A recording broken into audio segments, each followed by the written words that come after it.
ডিমের কারি, ডিমের ঝোল, ডিমের ঝাল এসব ছাড়াও কিন্তু আরও একটা রেসিপি হয়। এটা স্বাদে এবং গন্ধে সত্যিই অতুলনীয়।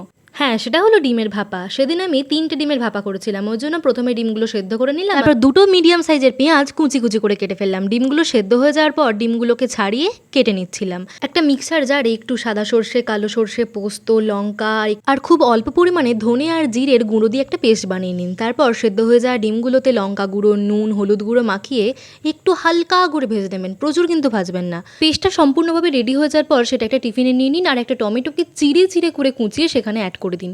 কুচিয়ে রাখা পেঁয়াজটাকেও দিয়ে দেবেন আর ভেজে রাখা ডিমগুলোকেও সেখানে অ্যাড করে দিন আর স্বাদ মতো নুন দিয়ে দিন আর উপর থেকে সর্ষের তেল ভালোভাবে ছড়িয়ে দিন। একটা কড়াইতে জল নিয়ে সেখানে হাঁড়ির নিচে রাখা পাত্রগুলোকে বসিয়ে তার উপরে টিফিনটাকে রেখে দিন। তারপর ওটা 20 থেকে 15 মিনিট ভালো করে ভাপিয়ে নিন, তাহলেই রেডি হয়ে যায়। তারপরে ডিম সেদ্ধ দিয়ে আমি আমার ব্রেকফাস্ট করে নিয়েছিলাম। আপনারা এটা অবশ্যই ট্রাই করবেন। টাটা, ভালো থাকুন।